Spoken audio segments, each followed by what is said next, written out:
Good morning, everybody. This is Tanetta coming to you with my video of the morning. I'm trying to be more consistent with the videos to try to do them every day if I can. Now I am.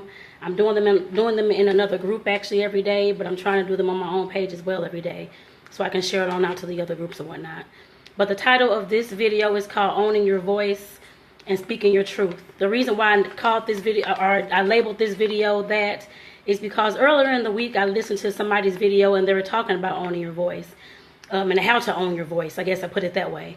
That was something that I thought about it, of course, in the past and those kind of things, but I hadn't actually stepped up to actually own my voice and own my truth and to be able to tell my story. So that's what I kind of want to talk to you all about this morning, because I know I'm not the only one in this world who does not, or who did not at one point, know how to tell their story, own their voice, and speak their truth. Let me tell you a little story about me as far as owning my voice and where I lost my voice at. I guess I put it that way. But since I was a kid, I had stuttered, used to stumble over words all the time, couldn't enunciate the words correctly, those kind of things. And that's been since I was young. I mean, my dad used to stutter. I don't know if I just got it from him or what, I'm not sure. But at whatever point I started stuttering, that was right before, I guess, before I started grade school. I stuttered all the way until I basically completed high school. I didn't do it as I still did it in high school. I didn't do it as bad as I was like in grade school, middle school, those kind of things. I still did stuttered in college as well. Not as bad, but I still did. It was very noticeable. And you know what people always say about those who stutter? People who stutter, they're not telling the truth. And I also talk fast too. So that was another thing. And people were always saying, or used to always say about those who stuttered and talk fast, like I said, that they weren't telling the truth. They were always lying and those kind of things. And also with fast talking salesman, that's what they used to what some people kind of referred me to, or said that I was like a fast talking salesman trying to sell some lies and those kind of things, which that's never been me. I've always been a very truthful person. I always spoke back in the day, I spoke what was on my mind and those kind of things. I'd say that. And like I said, somewhere along the lines, of course, with all the people bullying me, making fun of me because of the way that I spoke, at times, of course, a lot of people were telling me that I didn't think before I spoke and it was hurting their feelings. I just thought I was being truthful, is what I thought. I mean, that's how I always think. I'm being truthful. I mean, I saw the situation how it was, and that's what I usually would give my I guess you want to call it my 2 cents. So like I said, after a while of hearing all that, going through high school, going through life, grade school, middle school, high school, on to college, I kind of shut down as far as speaking my truth and telling people how I felt about a situation, or just giving my opinion about things. Because like I said, it always seemed that no matter what I said, or whether it was just telling my story or just telling how I felt about different things, whether it was marriage or religion or those kind of things, I was always shut down by somebody, it seemed like. And like I said, over time, that just caused me to, or I allowed that to cause me to stop talking so much about different issues, stop talking about, actually I hadn't really told my story until like last year, publicly. But like I said, just stop talking about the way I feel about things, the views I hold on things. And like I said, with all the stuttering and those kind of things, I knew I wasn't going to keep on doing that for the rest of my life, but I had to figure out a way to, of course, overcome that. And I'm the person who will never, whether somebody's talking about me or not, I'm not going to stop doing what I'm doing. Yes, those things are hurtful, but I've never let anything just make me stop completely. So with that being said, at some point, I'm trying to see, it was maybe like in my, I don't know, early 20s. I don't know what the age is. I don't go by the ages and dates. I just go by my experiences. So I just tell you the experience. But at some point, I know it was in my 20s. I took it upon myself to teach myself how to speak better. That was at the time that I actually separated from my husband, moved out, those kind of things. Good morning, Abigail. Thank you for tuning in. So I'm at my new place. And, of course, I had 2 cats, Smokey and Morris. Both of them are passed on now. So instead of me just, of course, wallowing in everybody saying that I talk fast, I stuttered, and I couldn't really get my words out, all those kind of things, I took it upon myself to, I knew I could read. I can read very well, read and write and all those kind of things.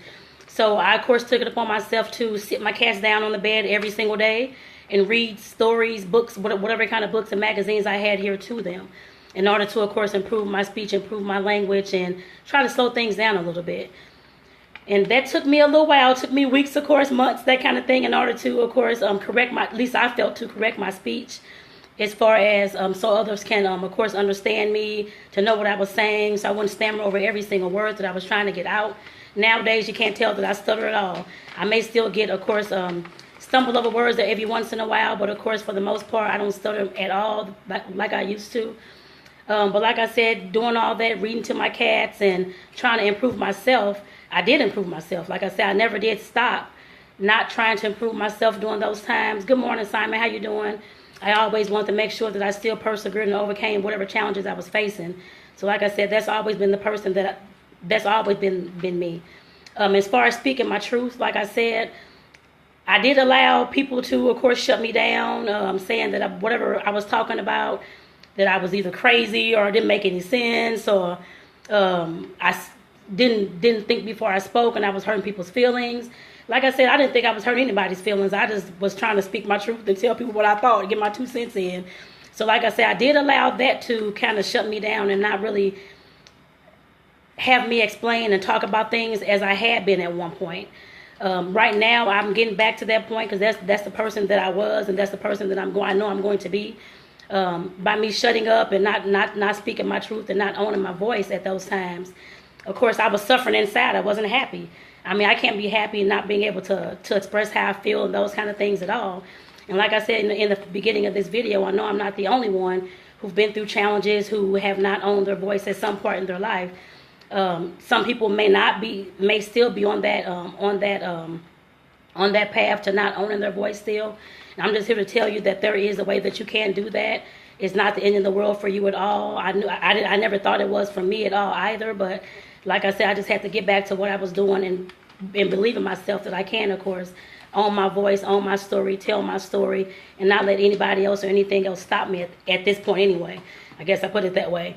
And yes, I know I actually joined Toastmasters last June.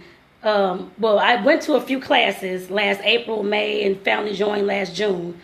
That was another way that I began to own my voice and to, of course, tell my story. Because I had never actually publicly told my story to anybody. I mean, people who knew me growing up, of course, they knew what I went through and that kind of thing. They didn't know the whole story. So my first few speeches in Toastmasters, I actually won the speech of the night, actually. It was more of telling my story, who I am, where I came from, all the obstacles I overcame, and those kind of things. And with that, I, of course, learned that people will listen to me. People will, of course, listen to my story, listen to what I have to say, and I wasn't being crazy or having crazy ideas or anything along those lines, is what I was told back in the day. And I wasn't hurting anybody's feelings. I know that now. It just seems like the people who I know now who told me that I was hurting their feelings, or because of the 2 cents that I was adding to the situation or whatever else, that just seemed like they just were either, I don't know, just wasn't willing to accept the truth at that time. I guess I put it that way. I know that now. I know I was younger back then, didn't have all the experience I have now, but I know that now in working with people and in dealing with people.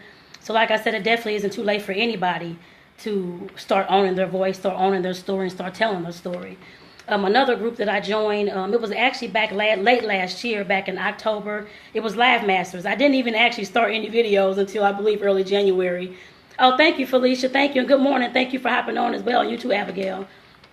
I joined that group. That group is actually an online group teaching you how to do these live videos that I'm doing right now, and teaching you how to, of course, speak on the fly and those kind of things. And that's what I know I needed.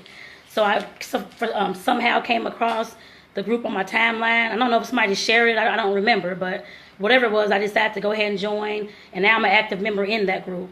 So like I said, I've grown since I've joined, and of course since I've been doing these videos. But that's been another way that I've been owning my voice and telling my story and speaking my truth, is by doing these live videos. That's the platform that I have right now at my reach every single day. I can use on my cell phone. I don't have to go anywhere to do unless I want to shoot from the park, or I don't know, go do a live video from wherever I'm at.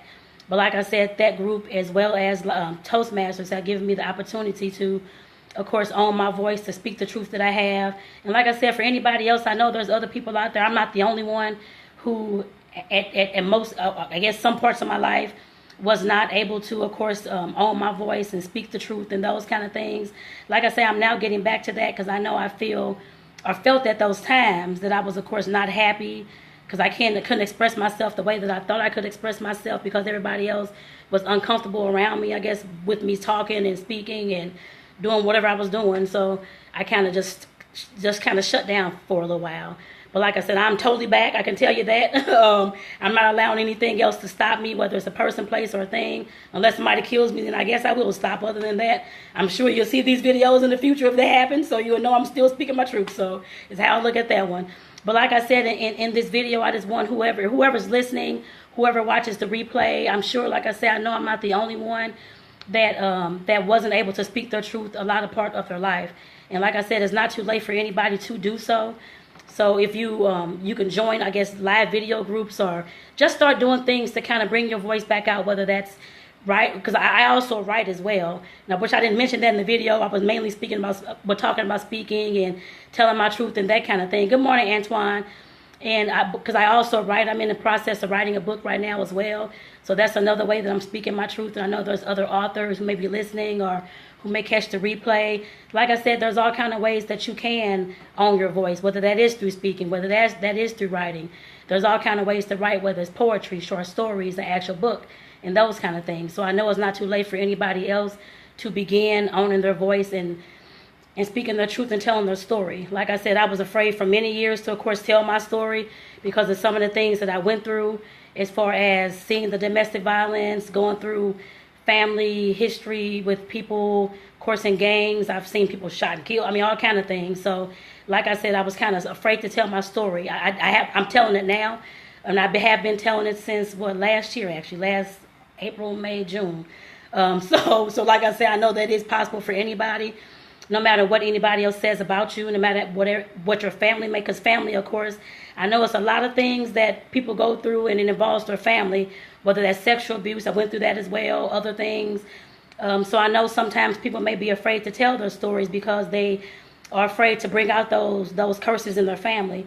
And let me just say this one thing, that it's going to hurt you more inside, I would say, by holding all this stuff in. I know that now. I've learned that, and that's why I'm telling my story now. So like I said, it's going to be hurtful for you to not overcome those things, to not be able to talk about those things. So at some point, I don't know if it's going to happen for everybody, but it happened for me. I said, fuck this shit. I'm going to start this now. I cannot wait any longer, so I can't keep just waiting for this and waiting for the right point, because there is no right point to do anything. It's just whenever you feel like you want to do it, whenever you feel like you believe in yourself enough to step out and want to, like I said, own your voice and tell your truth, that's when you're going to do those things. And I'm doing those things now. So like I said, for anybody else that's out there wanting to do so, you can reach out to me if you want to, if you want more of my story, that kind of thing. I do not mind that. But like I said, at some point you're going to get tired. And some may not get tired, I don't know. But I got tired of not being able to express myself in a way that I knew that I could. And that was through writing and through speaking. So I just want to, like I said, urge anybody out there that is... I'm sorry, I'm trying to read through the comments as well, but that is thinking about or wanting to step out there and do something different, step outside that box and express themselves. There's always ways that you can do that. Like I said, you can feel free to reach out to me as well. I do not mind, and we can work through those issues, work through how you can step out there and speak, own your voice and speak your truth. So I just want to thank all of you all for tuning in this morning. I'm trying to go back here.